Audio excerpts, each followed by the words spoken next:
Bismillahirrahmanirrahim. Assalamualaikum warahmatullahi wabarakatuh. Bismillah, alhamdulillah, wala hawla wala quwwata illa billah.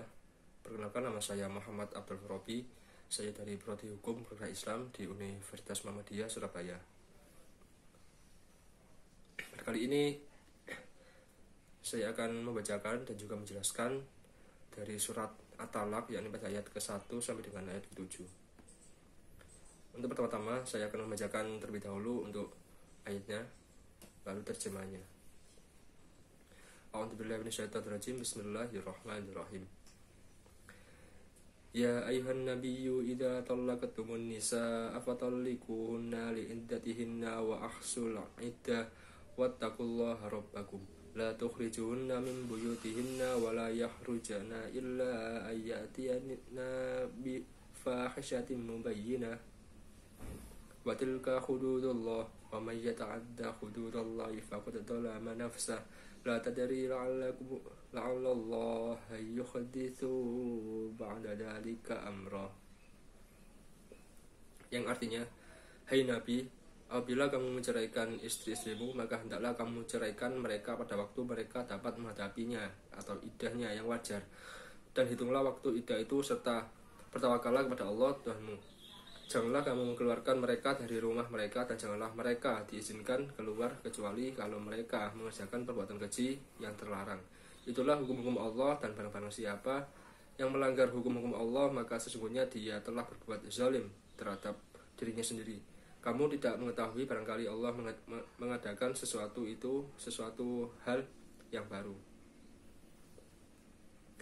Fa'idha balagna ajalahunna fa'amsikuhunna bima'rufin aw farikuhunna bima'rufin wa ashhidu dawai adalin minkum wa aqimus syahadata lillah dalikum yu'adu bihi man kana yu'minu billahi wal yawmil akhir wa man yattaqillaha yaj'al lahu makhraja. Yang artinya, apabila mereka telah mendekati akhir iddahnya, maka rujukilah mereka dengan baik atau lepaskanlah mereka dengan baik, dan persaksikanlah dengan 2 orang saksi yang adil di antara kamu, dan hendaklah kamu tegakkan kesaksian itu karena Allah. Demikianlah diberi pengajaran dengan itu orang yang beriman kepada Allah dan hari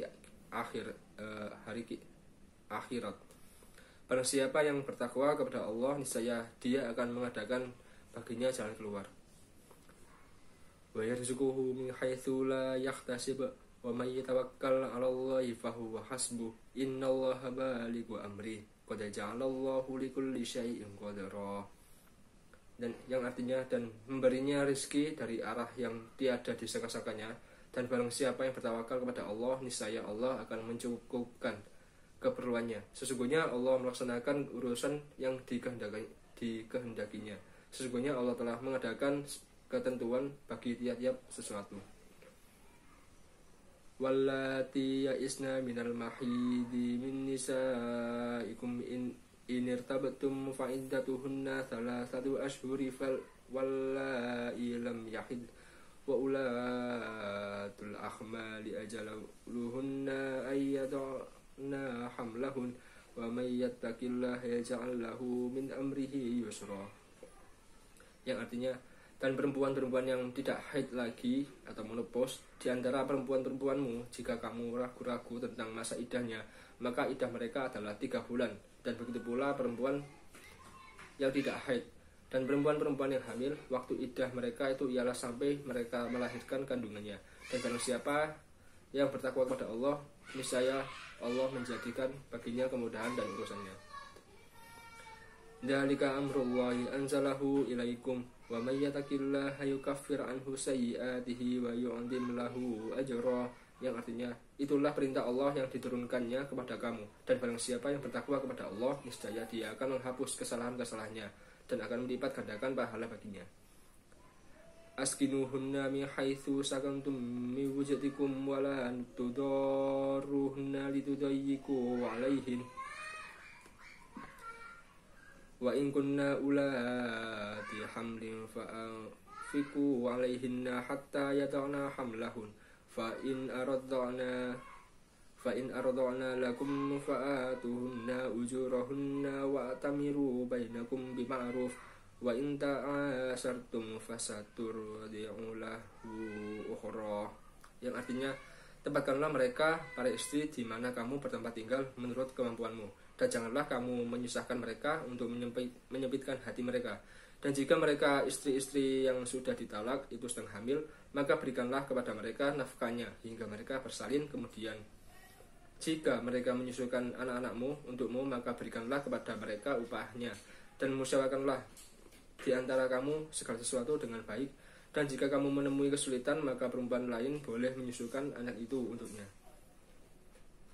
Liyunfiqdu sa'atin min sa'atihi wa man qudira 'alaihi rizquhu falyunfiq mimma ataahu Allah la yukallifullahu nafsan illa ma ataaha sayaj'alullahu ba'da usri yusra, yang artinya hendaklah orang yang mampu memberi nafkah menurut kemampuannya, dan orang yang disempitkan rezekinya hendaklah memberi nafkah dari harta yang diberikan Allah kepadanya.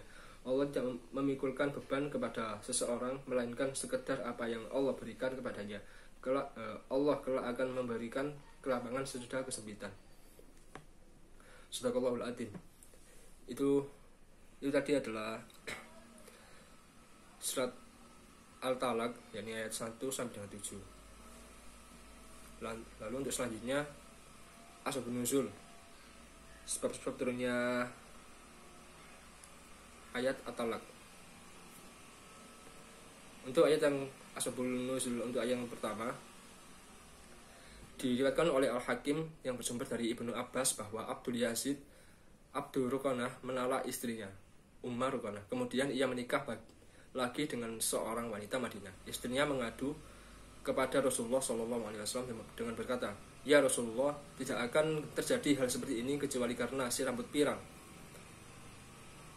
Turun berkenaan dengan peristiwa tersebut yang menegaskan bahwa kewajiban seorang suami terhadap istrinya yang tidak ditalak tetap harus ditunaikan sampai habis masa iddah, tapi dilarang tidur bersama. Lalu diriwayatkan oleh Ibnu Abi Hatim dari Qatadah yang bersumber dari Anas, diriwayatkan pula oleh Ibnu Jarir yang bersumber dari Qatadah dan diriwayatkan oleh Ibnul Mundhir yang bersama dengan Hafsah.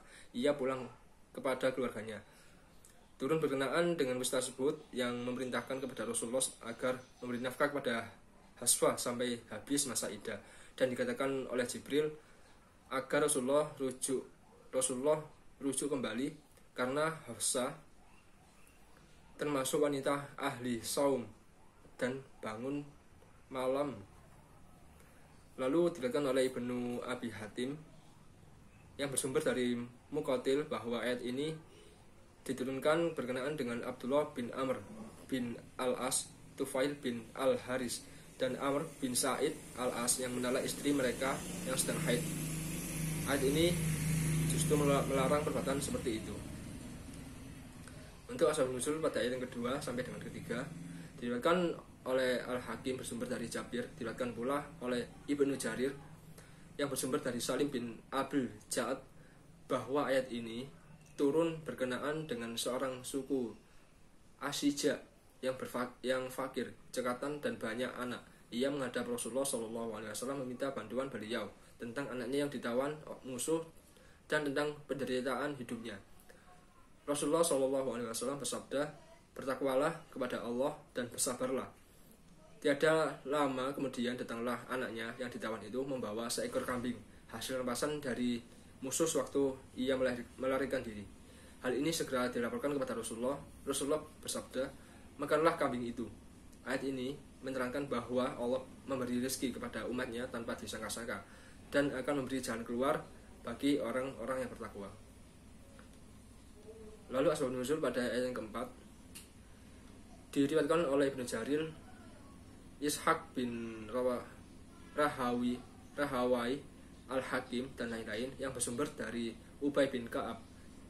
Isnad hadis ini sahih bahwa ketika turun ayat tentang iddah wanita di dalam surat Al-Baqarah ayat 226 sampai dengan 237, para sahabat berkata, masih ada masalah iddah wanita yang belum disebut di dalam Al-Quran, yaitu iddah wanita muda yang belum haid, yang sudah tua tidak haid lagi, dan yang hamil. Maka turunlah ayat ini yang menegaskan bahwa masa iddah bagi wanita muda yang belum haid dan wanita yang sudah berhenti haid ialah 3 bulan, sedang iddah bagi wanita hamil ialah hingga melahirkan.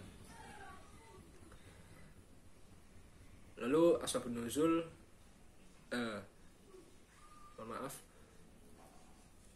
lanjut pada tafsir dari ayat 1 sampai dengan ayat ke-7.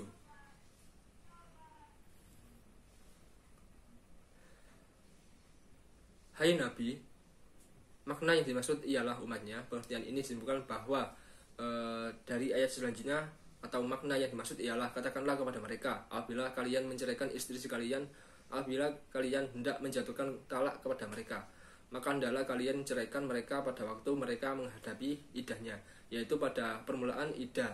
Seumpamanya kamu menjatuhkan talak kepadanya sewaktu ia dalam keadaan suci dan kamu belum menggaulinya. Pengertian ini berdasarkan penafsiran dari Rasulullah SAW sendiri menyangkut masalah ini.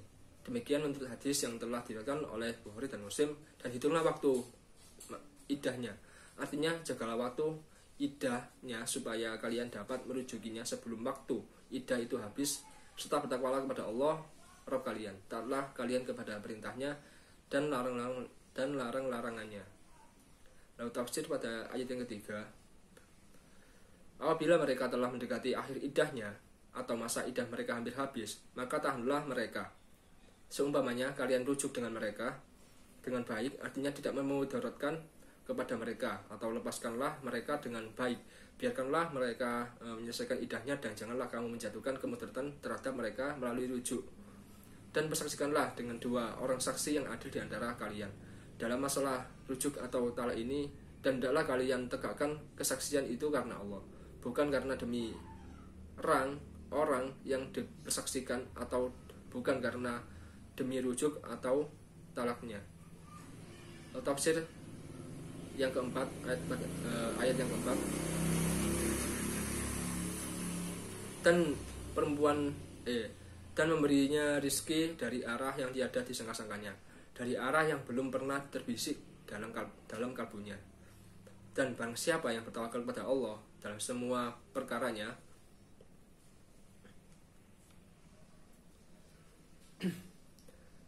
niscaya Allah akan memberi kecukupan, akan mencukupinya. Sesungguhnya Allah melaksanakan urusannya tentang apa yang dikehendakinya. Menurut suatu qiraat dibaca balighu amri, yakni dengan dimudafkan.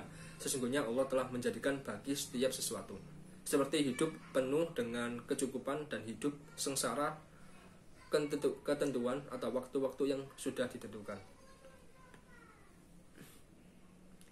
Lalu tafsir yang ayat kelima, itulah, yaitu hal-hal yang menyangkut masalah iddah adalah perintah Allah atau hukumnya yang diturunkan kepada kalian, dan barang siapa yang bertakwa kepada Allah, niscaya dia akan menutupi kesalahan-kesalahannya dan akan melipat gandakan pahala baginya.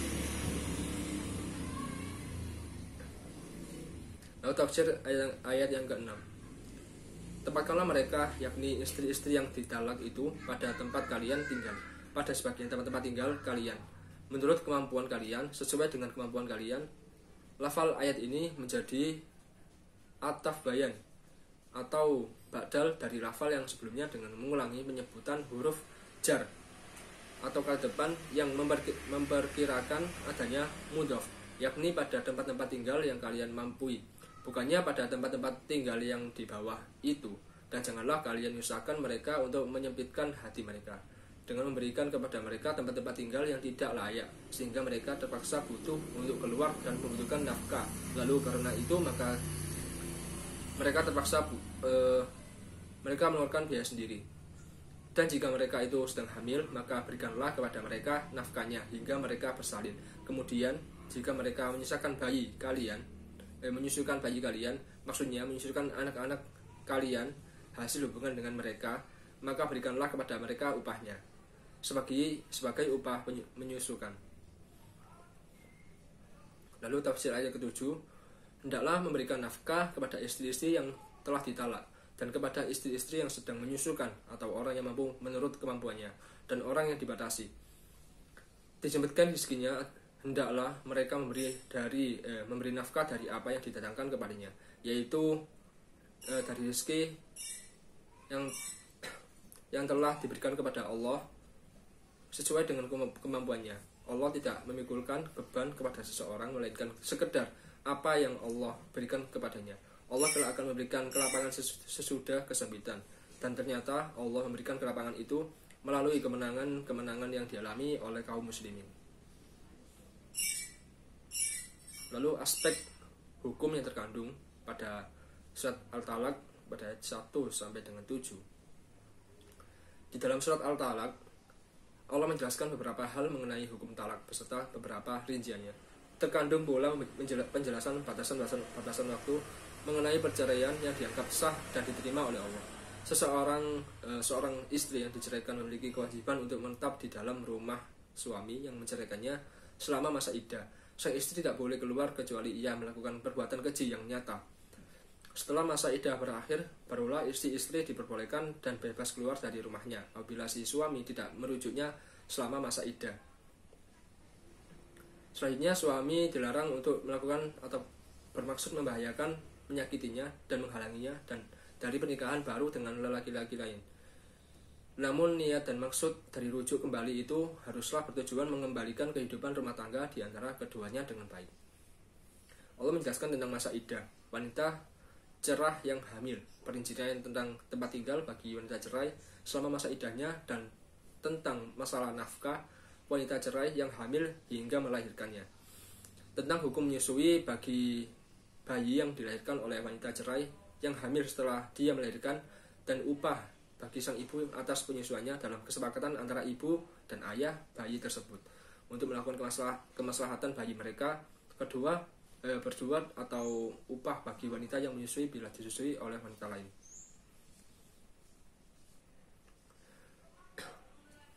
Mungkin itu yang bisa saya jelaskan pada pertemuan kali ini. Kalau ada salah kata, saya mohon maaf sebesar-besarnya.